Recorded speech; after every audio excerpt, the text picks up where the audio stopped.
What is good, ladies and gentlemen? It's your boy Foxy. Welcome back to the Fox's Den. Getting into another reaction.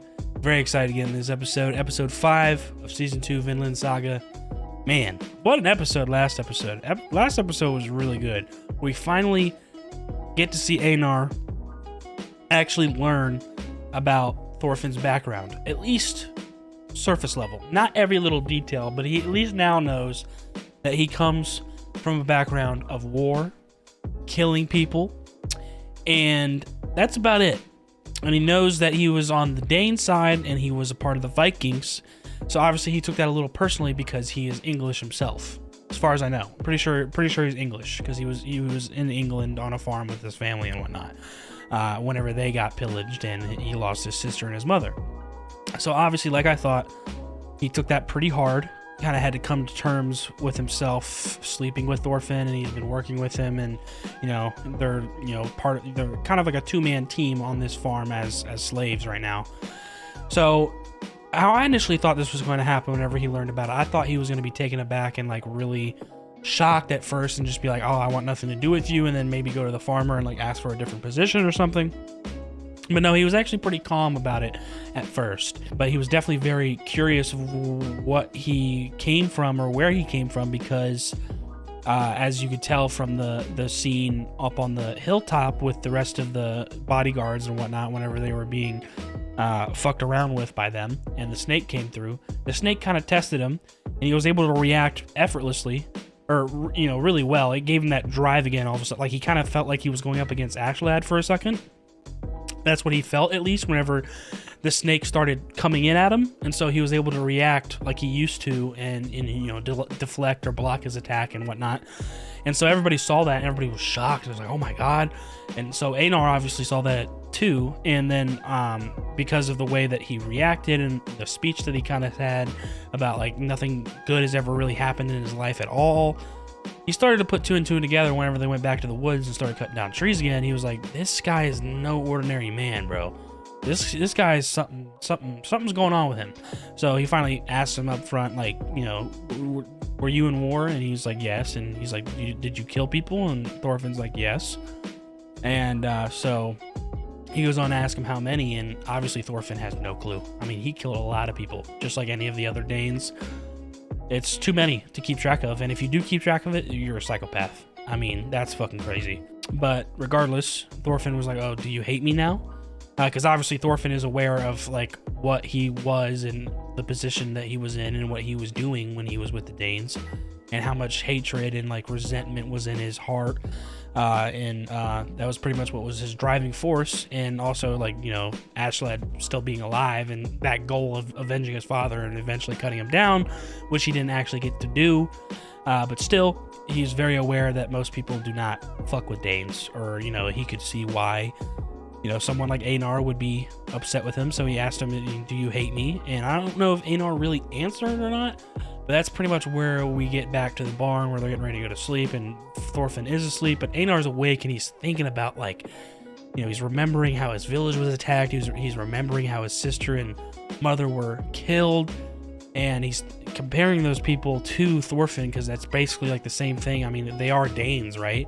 So it's just eating him up inside and making his blood boil. So he actually attempts to take Thorfinn's life by choking him, and he finally stops whenever Thorfinn starts like kind of screaming out and like, reaching for something as he's having his dream and really, having a moment where he's, going through a traumatic experience because he's remembering some of the stuff through this dream of how he lived his life. And then at the end of the dream, it's like he himself cut that lady's head off that was so nice to him, when really it was, the other Danes that ended up killing her.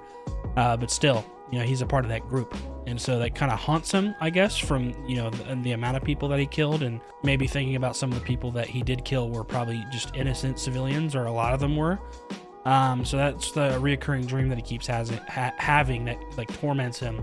So anyways, that's what ends up letting Einar like get off of him, and it kind of wakes Thorfinn up from the dream. And Einar's, just like, oh my god, I can't believe I just did that. Like, At first I thought he was ashamed he couldn't go through with it, but I think it was more of like he was ashamed that he was really trying to do that. But that's just how angry he was, how much he despises people or the Danes that took away his family and just kill, rape, and pillage. So he was trying to find a way to release that, and that the first reaction for him was taking it out on Thorfinn, since Thorfinn was a part of the Danes, or just like a similar person at one time in his life. But anyways, Thorfinn wakes up out of his dream, and they have like a little conversation, and Einar basically says, stop, being so spoiled. Like, there's a reason why we're here. There's someone along the line of our lives that has kept us here and given us a reason to live.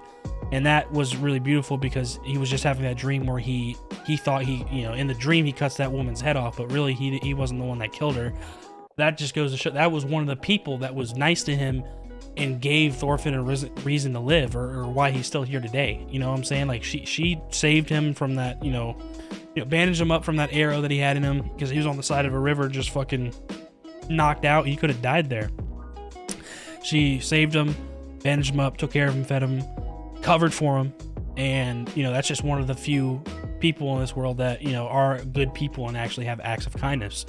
So that was really cool to see, and see Einar kind of back off of that. And it was really, what tied it all together is that Einar was actually trying to kill him for a second, and Thorfinn didn't even know that. So once he woke up, and all he knew was that Einar woke him up from his terrible dream, his nightmare, because he can't get any sleep. At least that's what Einar said. You know what I'm saying? That's what he was saying.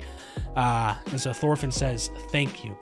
And he hasn't known manners for a long time, so that was like the thing with the doctor. Like, Einar was expecting Thorfinn, like, hey Thorfinn, what do you say?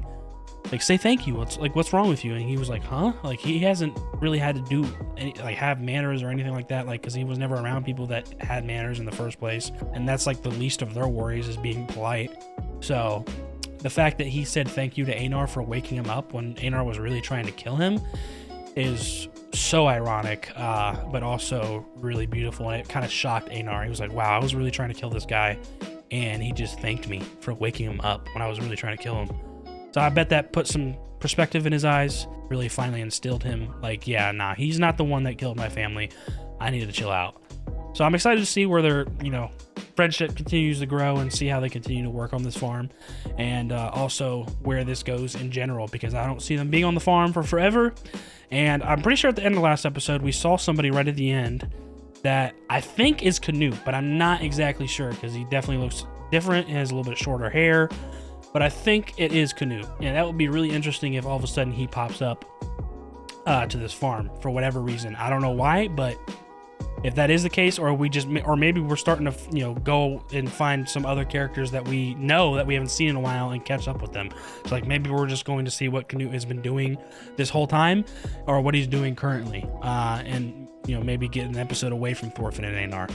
Regardless, I'm very excited to see what we have in store for us for episode 5. So without further ado, let's get into it. If you guys enjoy it, please leave a like down below, comment, subscribe, hit that notification bell so you know when the next reaction's dropping. And yeah, that's about it. Let's get in the episode 5, season 2. Into the intro right away. Wasting no time. All right, what we doing? Oh, the episode's called Path of Blood. Interesting. We're marching. Who are we marching with? This is the guy. I think this is Canute. I think. Could be wrong though.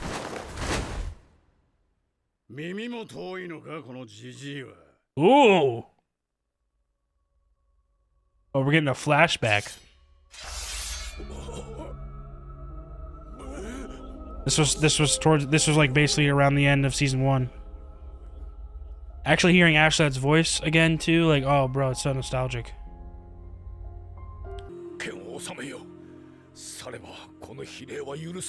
Yeah, right.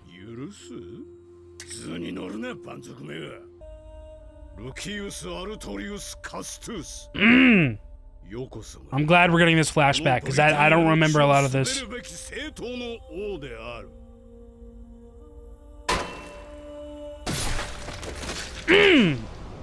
Cut his head off right fucking there, bro. Oh my God.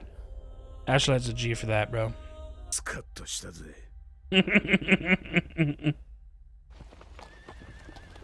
Yeah, this has got to be Canute. There's no way they just show that flashback. And we're just with a random group of people. That's got to be Canute on the horse.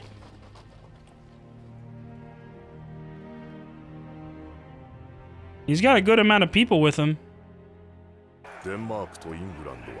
The war continues. The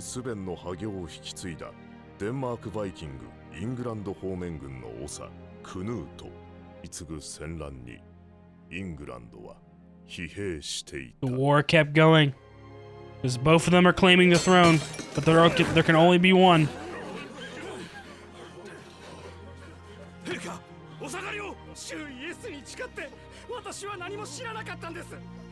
Oh my god, not the dog. The dog was poisoned. Come on, I want to see his face already, man. Here we are. Yep, that's Canute. Sure enough. It looks like he's grown a lot. Matured a lot, too. Dude looks like a man now. Oh, that's, what's it called? His name's like Gunnar or something? He's the brother of Ragnar? Oh my god, there's heads on pikes everywhere. What the fuck? Yeah, Gunnar.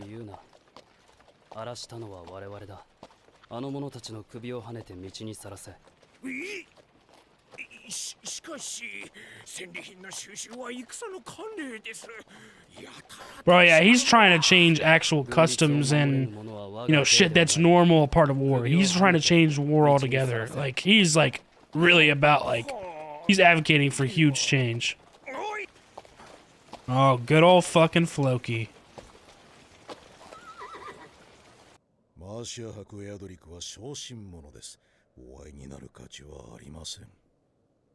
They're meeting somebody from Mercia?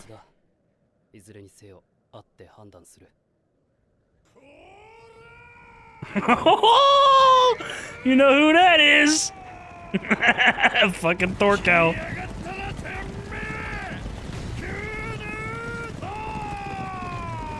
This man's just too fucking big, bro. He can't even just ride one horse on his own. He needs 2 horses and a carriage to carry his ass. Oh, he's coming in hot.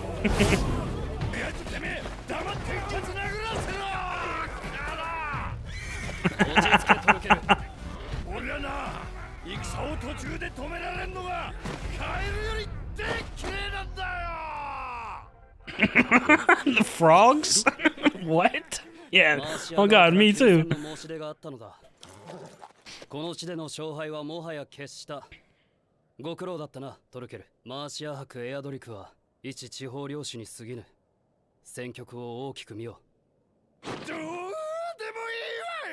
Yeah, Thorkel just wants to fight, bro. He doesn't give a fuck about the politics or none of that shit. Strategy, he don't care, bro. He's all about the hands, dog.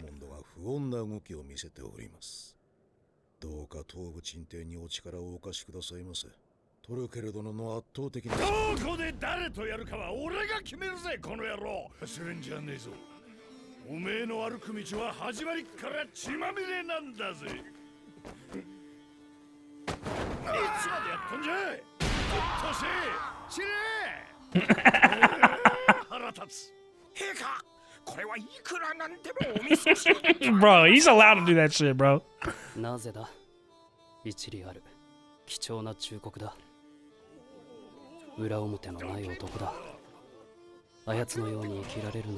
He just fucking yo. Oh, dude, I'm so glad we're seeing some old characters, bro. Yo. That fucking geeks. Fucking Thorkel, bro. Like I thought, it looks like we're spending most of our time catching up with some characters that we already knew. What? Oh. Treasure? 4,000 pounds, wow.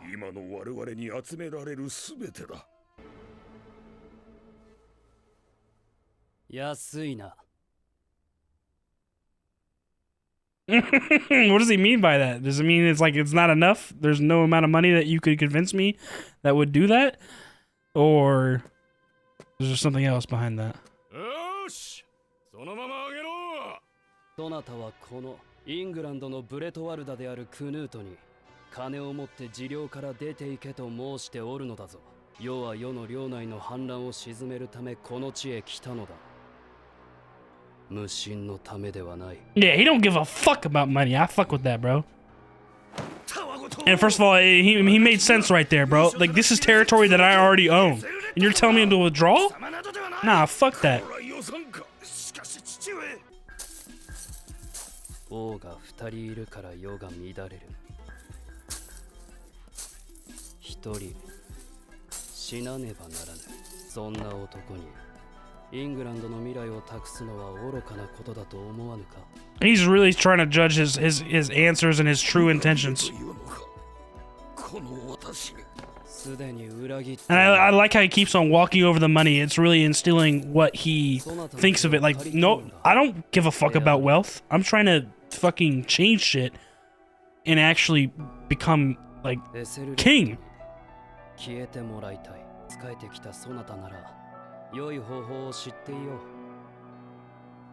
Oh, so it's already happened. This is what we were seeing earlier in the episode about the poison.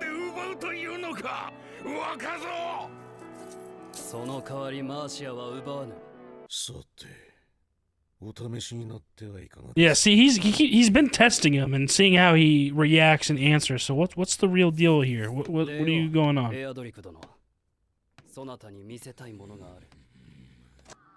What the fuck is this?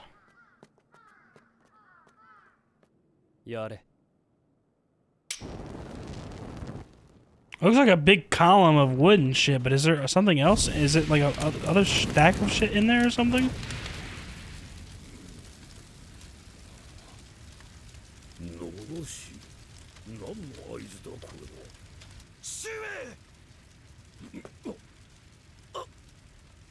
Is he like trying to scare him with his forces, or is it because he really said like, I will keep fighting you for forever? Oh, whoa. Okay, there's multiple. Is he just showing them that he's completely surrounded?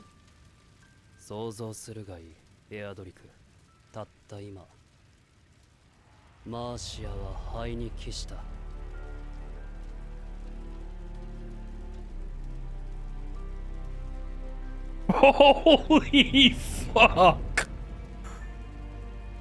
Canute don't give a shit, bro. I love how much he's grown. He is not fucking around no more.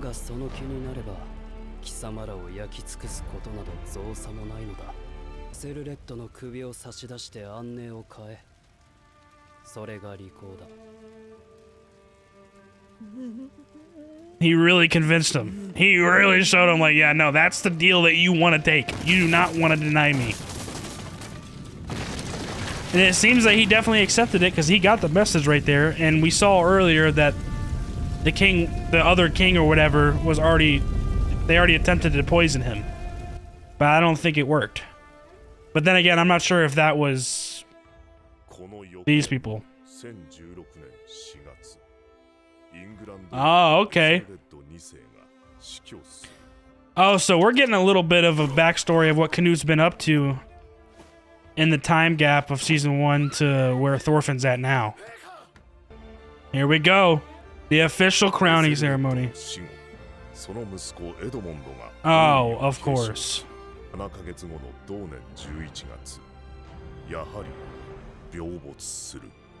Boom! Done. Canute is the king. Yeah, what you got to say now, Thorkel? He's fucking pissed. He's so annoyed.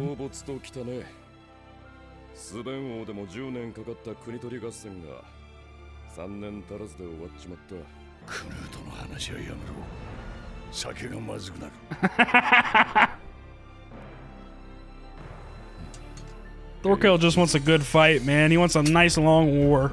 He wants to be in war forever. 1018, baby. Let's go. Officially king. Yeah, look at him there. Yeah, he looks all grown up right there, man. Yeah, he's officially a king, bro. Is that where it ends? Yep. Damn, bro. What a fire episode. That was so good. Wow. Alrighty, guys. What an absolutely amazing episode of Vinland Saga. I really, really enjoyed that episode. First 4 episodes, we get caught up with the present time of just, meeting Einar, and then Einar coming to the farm, and then seeing Thorfinn, them kind of learning about each other, and just what's going on with their situation in terms of them being, sold into the slave market, and then, luckily being bought by this nice farmer who is at least willing to, have them be able to buy themselves back, like buy their freedom back for working on his farm. And it's not like terrible conditions, but just having the title of slave, there's people like the fucking bodyguards that are there at the farm that, think lowly of them and discriminate towards them. So it's still a shitty situation all around. But I really like this episode because we got away from that for a second and we caught up with some of our characters that we already know. Thorkel, we saw Thorkel, we see Canute, and this episode is mainly dedicated to Canute and pretty much what he had done from the gap of season 1 to now, present time, basically, because obviously it's been a couple years, and so we get that flashback of like pretty much what happened at the end of season 1, Aslad, cutting Sven's head off, which was Canute's father, getting that kind of, that scene again and learning, reminding us on what, Aslad did that for and what his real name is. And then basically kind of like what happened in this gap of time, from the end of season 1 to the present time, season 2. So Canute, has been, steadily, slowly but surely leading his army because there was 2 people trying to claim the throne. One was Canute, and then the other one was, I don't know where exactly he resides at, but his name's like Elthrud or something. I don't know how to pronounce a lot of these names. But anyways, there was 2 trying to claim the throne, and neither one of them would obviously just wave like, oh yeah, you can be king. Like neither one of them were going to do that. So that's where war, continues, and war has been continuing since the end of season 1, obviously with Canute and him trying to lead his forces, which is, he's leading the Danish forces, like the Danish army and whatnot, and that includes Thorkel and Floki and all of them and all those other Vikings. And so we see kind of when he was traveling to Mercia, and he was, he's kind of been witnessing all the spoils of war and like how people are accustomed to war and how things usually go in war. And he's like trying to change all of that, like regardless of like, how people are used to it or not. Like, that's just like something that comes with war, I guess, during that time. It's just like, that's like your spoils for war. It's like if you fucking conquer a battle, then you get to pillage, take whatever you want, fucking take even the people. Like it doesn't matter. Like you can fucking just take them. Like if it's women, they take them if they want just to have fun with them, or they fucking, sell them into the slave market so they earn some quick cash and they can get all the beer and food that they want or whatever. So he's noticing all this as he's, traveling down this road and, coming up on Mercia and seeing all of his, fucking soldiers that are trying to enjoy themselves doing all this corrupt, stupid shit. And he's like, oh, I thought I forbid that.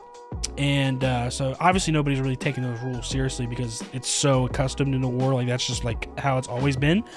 But obviously he wants to, do good by, people and citizens and innocent people that, for that fact. So he looked over at Gunnar and told him right away, like, yeah, have somebody round them up and have them beheaded and then put their heads on spikes for people to see.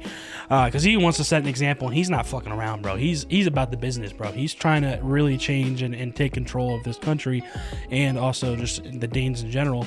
And now he's officially king of England, but we kind of got this episode of like how he accomplished that. And as he was on his way to Mercia, he was talking to I guess, I don't know what you would call this person that he was trying to convince to come to his side, or I guess kind of betray the other king. I guess he was just because he said it was, oh, okay, yeah, that's right. He was a vassal for the other king, but he resided in Mercia. And so that's when Canute comes to Mercia to talk to him, and they're trying to bribe him with 4,000 pounds of silver to leave. And then once they withdraw, they'll give him another 4,000 pounds. So 8,000 pounds of silver in total, which is a lot of money at the time. Sure, cool, that's awesome. That doesn't help Canute's cause at all. It doesn't help his objective. It doesn't help his goal. He could give two fucks about wealth. What he wants is the other king to be dead so he can take the throne. That's exactly what he wants, and he wants to be able to take control of England very swiftly. And he shows how much power he has too, because throughout this whole conversation, he's walking over the silver, he's walking over the money. It keeps on, that's like imagery of him showing like how he does not care about this money. He just keeps walking over it back and forth. No amount of money is going to make me withdraw. And so this is where he keeps on having this conversation with the guy from Mercia, and he keeps on trying to judge his character onto how, what he could do or how he could help Canute, and just how he is as a person, and how he reacts and answers his questions. And so finally, after he's done judging him for a while, he's like, okay, he's got a spine in his back. He doesn't seem like a coward or anything, because the guy isn't getting it. He's like, man, I'll keep fighting you for as long as I have to. Like, I'm not fighting. I'm not, dealing with a, smart ass man like you or whatever, or an evil man like you or whatever the hell he said. Because, he's looking at it as, 8,000 pounds of silver. That's plenty. Like, you should get, like, how dare you or whatever. And then he's already under the other king. So he's like, you expect me to betray him? Like, this is blasphemy. Well, whatever. But then he takes him outside. He's like, I want you to come see something. And so they light that fucking, stack of wood that they built up while they were inside. They light it up, put it on fire. That way it creates a nice big smoke signal. And then that signals everybody else that's around the area.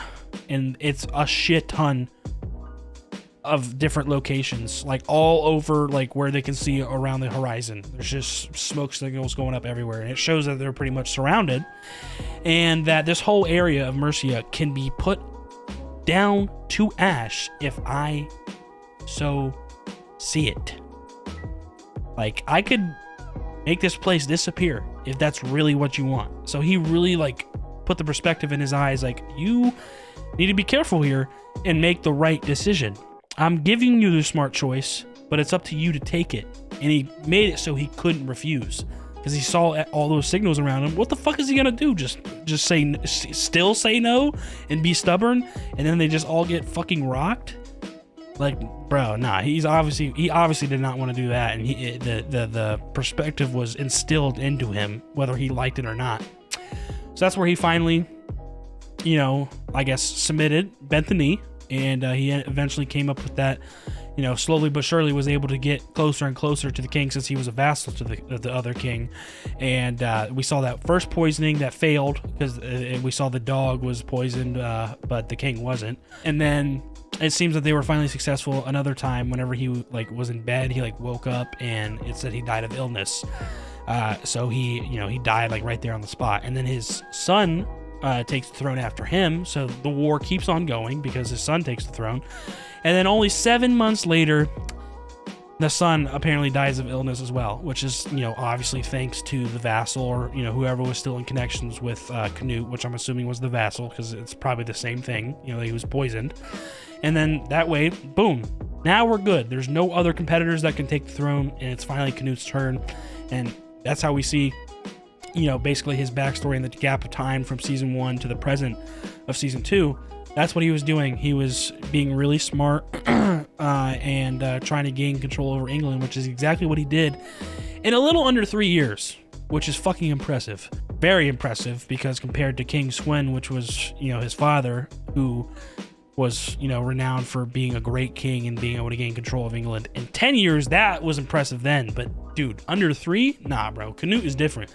And you can tell how much he's matured, and how much he still, has a strong belief in what he's yearning for, and why he, what he's trying to be king for. And that's to, give people paradise and try and bring people away from this way of war and just always fighting and, violence and bloodshed. But I'm curious to see where this goes after this. Because he seems like he's gained control of England, but there's no way there's not other wars that happen. So I'm curious to see how much he really does change policies and whatnot, or if there's still going to be some things that he needs to do, or if there's going to be another war or whatnot. Because Thorkel obviously is not happy at all either, because he gained control and became king so quickly, And then we saw him when he was on the way to Mercia, and he told him to retreat. I mean, he was pissed, bro. Like, Thorkel is all about the smoke.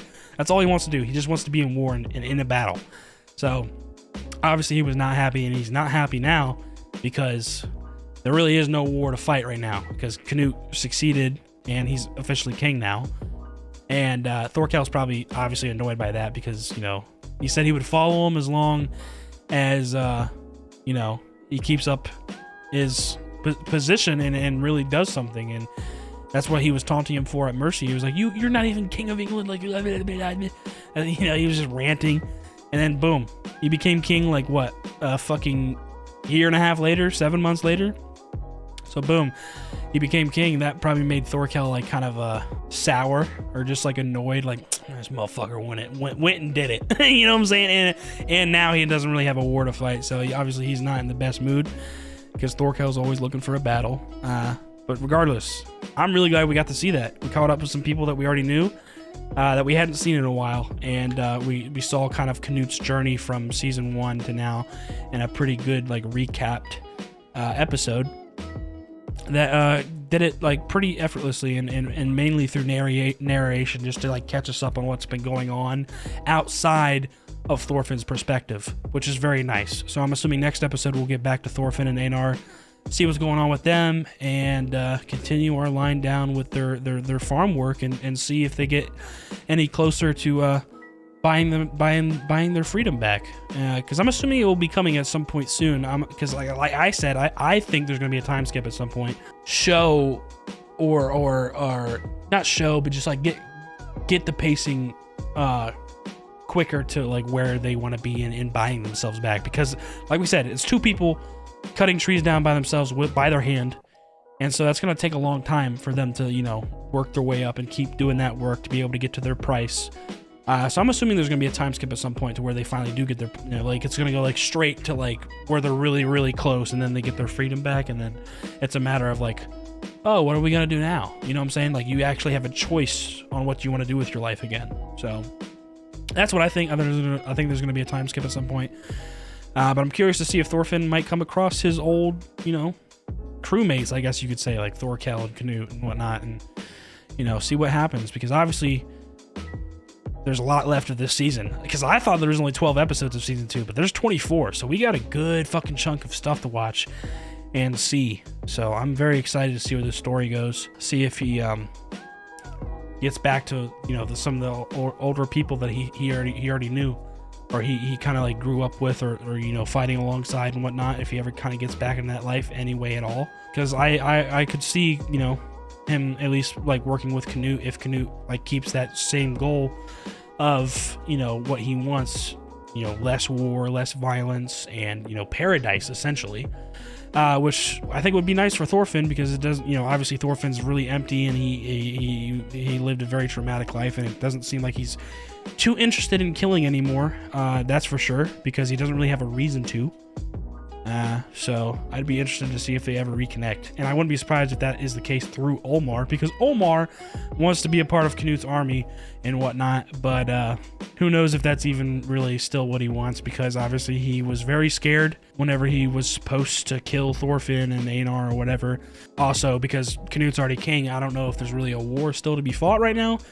And if that's the case, then there's really no point in Olmar becoming a warrior. Or like, he probably thinks like, oh my god, if I join Canute's army, I can really be a warrior and go to battle. And it's like, no, you're gonna join the army and you're gonna be doing like guard duty or some shit, bro. Like, how much you want to bet? I don't know. That's just what I think. But another great episode, very, very good. If you guys enjoyed it, please leave a like down below, comment, subscribe if you're new, hit that notification bell so you know when the next one's dropping. I'll see you on the next one. Y'all be good. Deuces.